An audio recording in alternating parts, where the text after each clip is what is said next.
ಎಲ್ಲರಿಗೂ ಪ್ರಯೋಜನ ಪ್ರೀತಿ ದೇವರ ಮಕ್ಕಳೇ, ಯಾರು ವಿಡಿಯೋ ನೋಡ್ತಿದ್ದೀರಾ ಅವರೆಲ್ಲ ಸಬ್ಸ್ಕ್ರೈಬ್ ಮಾಡ್ಕೊಳ್ಳಿ. ಯಾರು ಇಷ್ಟದಲ್ಲಿ ನೋಡ್ತಿದ್ದೀರಾ ಅವರೆಲ್ಲ ಫಾಲೋ ಮಾಡ್ಕೊಳ್ಳಿ. ಮತ್ತೆ ಇವತ್ತಿನ ವಾಕ್ಯವನ್ನು ಓದಿಕೊಳ್ಳೋಣ. ಇವತ್ತಿನ ವಾಕ್ಯ ಏನಂದ್ರೆ, ನಾನು ನೀನು ಸ್ವರ್ಗದಲ್ಲಿ ಮುಟ್ಟಬೇಕಂದ್ರೆ ಏನ್ ಮಾಡ್ಬೇಕು, ಮತ್ತೆ ಸ್ವರ್ಗದ ರಾಜ್ಯ ಯಾರಿಗಾಗಿದೆ ಎಂಬುದಾಗಿ ಪ್ರೀತಿ ದೇವರ ಮಕ್ಕಳೇ. ಬನ್ನಿ ನೋಡ್ಕೊಳ್ಳೋಣ. ಮತ್ತಾಯ ಬರೆದ ಸುವಾರ್ತೆ 18ನೇ ಅಧ್ಯಾಯ 1-6 ಆ ವೇಳೆಯಲ್ಲಿ ಶಿಷ್ಯರು ಯೇಸುವಿನ ಬಳಿಗೆ ಬಂದು, ಪರಲೋಕ ರಾಜ್ಯದಲ್ಲಿ ಯಾವನು ಹೆಚ್ಚಿನವನು ಎಂದು ಕೇಳಲು, ಆತನು ಚಿಕ್ಕ ಮಗುವನ್ನು ಹತ್ತಿರಕ್ಕೆ ಕರೆದು ಅವರ ನಡುವೆ ನಿಲ್ಲಿಸಿ ಅವರಿಗೆ, ನೀವು ತಿರುಗಿಕೊಂಡು ಚಿಕ್ಕ ಮಕ್ಕಳಂತೆ ಆಗದೆ ಹೋದರೆ ನೀವು ಪರಲೋಕ ರಾಜ್ಯದಲ್ಲಿ ಸೇರುವುದಿಲ್ಲ ಎಂಬುದಾಗಿ ಪ್ರೀತಿದವರ ಮಕ್ಕಳೇ.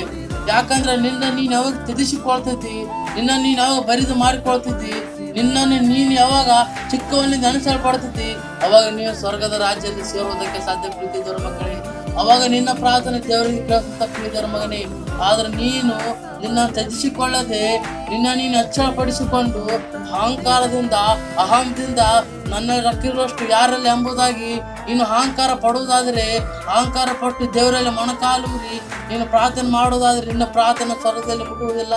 ಹಾಗೆ ನೀನು ಸಹ ಸ್ವರ್ಗದಲ್ಲಿ ಮುಟ್ಟುವುದಕ್ಕೆ ಸಾಧ್ಯ ಇಲ್ಲ ಪ್ರೀತಿದವರ ಮಕ್ಕಳೇ. ಯಾಕಂದ್ರೆ ನೀನು ಯಾವಾಗ ನೀನು ತ್ಯಜಿಸಿಕೊಳ್ತಿದ್ದಿ ಅವಾಗ ಮಾತ್ರ ನಿನ್ನನ್ನು ನೀನು ಸ್ವರ್ಗದಲ್ಲಿ ಕಾಣಿಸೋದಕ್ಕೆ ಸಾಧ್ಯವಾಗುತ್ತೆ ಪ್ರೀತಿದವರ ಮಕ್ಕಳೇ. ಯಾಕಂದ್ರೆ ದೇವರಿಗೆ ಕುಗ್ಗಿದ ಮನಸ್ಸು ಬಹಳ ಇಷ್ಟ ಪ್ರೀತಿದವರ ಮಕ್ಕಳೇ. ದೇವರು ಆರೋಗ್ಯ ಇದ್ದವ್ರಿಗಾಗಿ ಬರಲಿಲ್ಲ, ದೇವರು ಅನಾರೋಗ್ಯ ಇದ್ದವ್ರಿಗಾಗಿ ಬಂದಿದ್ದಾನೆ ಪ್ರೀತಿದವರ ಮಕ್ಕಳೇ. ಯಾಕಂದ್ರೆ ನಿನ್ನನ್ನು ತ್ಯಜಿಸಿಕೊಳ್ಳುವಾಗ ಜನರಿಗೆ ನೀನು ಜೀರೋ ಕಾಣಿಸ್ಬೋದು, ನೀನು ಕ್ಷಮೆ ಕೇಳುವಾಗ ಜನರಿಗೆ ನೀನು ಜೀರೋ ಕಾಣಿಸ್ಬೋದು, ನೀ ಅಹಂಕಾರ ಇಲ್ಲದಿರುವಾಗ ಜನರಿಗೆ ನೀನು ಜೀರೋ ಕಾಣಿಸ್ತಿರ್ಬೋದು. ಆದ್ರೆ ನೀನು ಇವೆಲ್ಲ ಮಾಡೋ ಟೈಮಿಗೆ ಈ ಜನರ ಕಣ್ಣಿಗೆ ಮಾತ್ರ ಜೀರೋ ಕಾಣಿಸ್ತೀಯ, ಆದ್ರೆ ಸರ್ವಶಕ್ತನಾದ ದೇವರ ಕಣ್ಣಲ್ಲಿ ಜೀರೋ ಆಗ್ತೀಯ ಪ್ರೀತಿದವರ ಮಕ್ಕಳೇ. ಹಾಗಾಗಿ ನಿನ್ನ ತ್ಯಜಿಸಿಕೋ, ನಿನ್ನ ನೀವು ಬರಿದು ಮಾಡಿಕೊಂಡು ದೇವರಲ್ಲಿ ಮೊಣಕಾಲೂರಿ ನಿನ್ನ ಪ್ರೇಯರ್ ಮಾಡೋದಾದ್ರೆ ಪ್ರೀತಿದವರ ಮಕ್ಕಳೇ, ಅದ್ಭುತ ಕಾರ್ಯ ನಿನ್ನ ಜೀವಿತದಲ್ಲಿ, ನಿನ್ನ ಕುಟುಂಬದಲ್ಲಿ, ನಿನ್ನ ಬಂಧುಗಳಲ್ಲಿ ಮತ್ತು ನಿನ್ನ ಕೆಲಸದಲ್ಲಿ ಸಹ ಕಾಣೋದಕ್ಕೆ ಪ್ರಾರಂಭ ಆಗುತ್ತೆ ಪ್ರೀತಿದವರ ಮಕ್ಕಳೇ. ಇದೆಲ್ಲ ಆಗ್ಬೇಕಂದ್ರೆ ನೀನು ದೃಢವಾಗಿ ದೇವರ ನಂಬಕ್ಕೆ ಪ್ರೀತಿದವರ ಮಕ್ಕಳೇ.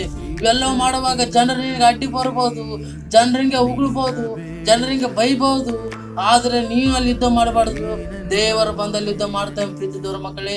ಇದೇ ವಾಕ್ಯದಲ್ಲಿ 6ನೇ ವಚನ ಏನ್ ಹೇಳುತ್ತೆ ಎಂಬುದಾಗಿ ನೋಡೋಣ.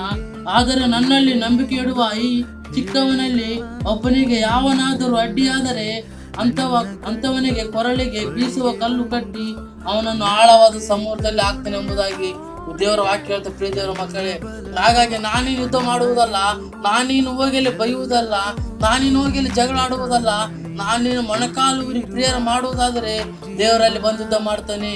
ಅಂದ್ರೆ ದೇವರ ವಾಕ್ಯ ಏನ್ ಹೇಳ್ತಂದ್ರೆ, ಬೀಸುವ ಕಲ್ಲು ಅಂದ್ರೆ ಆ ಕಾಲದಲ್ಲಿ ಕಲ್ಲಲ್ಲಿ ಬೀಸಿದ್ರು ಪ್ರೀತಿಯವರ ಮಕ್ಕಳೇ. ಆ ಕಲ್ಲು ಕೊಳ್ಳಿಗೆ ಕಟ್ಟಿ ಆಳವಾದ ಸಮುದ್ರದಲ್ಲಿ ಹಾಕ್ತಾನೆ ಎಂಬುದಾಗಿ ದೇವರು ಹೇಳುತ್ತಾನೆ.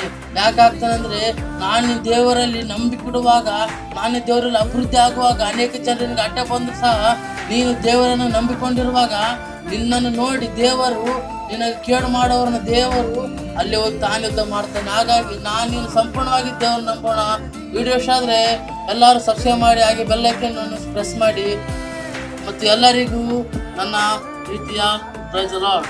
ಆಮೆನ್.